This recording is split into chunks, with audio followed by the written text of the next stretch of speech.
యష్. ఈ పేరుకు ప్రెజెంట్ ఉన్న క్రేజ్ గురించి ప్రత్యేకంగా చెప్పనక్కర్లేదు. కేజీఎఫ్ 2లతో సంచలన విజయాలు అందుకున్నాడు. కన్నడ ఇండస్ట్రీని బాలీవుడ్ తెరపై రెపరెపలాడించాడు. అయితే భారీ విజయాలు ఉన్న తరువాత సినిమాపై చాన్నాళ్లుగా సైలెంట్ గానే ఉంటూ వచ్చాడు యష్. అభిమానుల అప్డేట్స్ గురించి అడుగుతుంటే స్కిప్ చేసుకుంటూ వచ్చాడు. అయితే యష్ నెక్స్ట్ ప్రాజెక్ట్ గురించి ఇక అప్డేట్స్ మొదలైపోయాయి.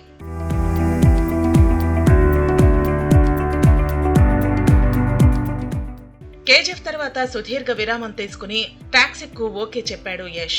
గోవా డ్రగ్స్ మాఫియా కథతో ఈ సినిమాని తెరకెక్కిస్తున్నట్లు సమాచారం. 400 కోట్ల బడ్జెట్ ఈ సినిమాకు కేటాయించనున్నారట.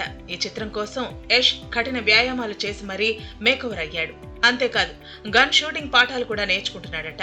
ఆల్రెడీ రిలీజ్ డేట్ 2025 ఏప్రిల్ 10గా ప్రకటించేశారు. అయితే కాస్టింగ్ గురించి ఆసక్తికర చర్చ జరుగుతోంది.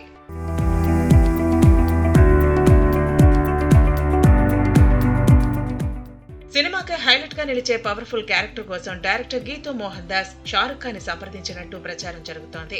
యాక్షన్ ఎపిసోడ్స్ తో కూడిన ఆ పాత్ర ఎలివేట్ కావాలంటే సూపర్ స్టార్ రేంజ్ హీరో అవసరమని, ఆ కారణంగానే బాలీవుడ్ హీరోని సంప్రదించారట. అయితే షారుఖ్ వైపు నుంచి ఎలాంటి సమాధానం వస్తుందనేది తెలియటం లేదట. ప్రస్తుతం షారుఖ్ గెస్ట్ రోల్స్ కి దూరంగా ఉంటున్నాడు. టాక్సిక్ లో శృతి హాసన్ హీరోయిన్ గా నటించనున్నట్టు తెలుస్తోంది. చూడాలి మరి ఈ ప్రాజెక్ట్ లో ఎవరెవరు చేరతారు.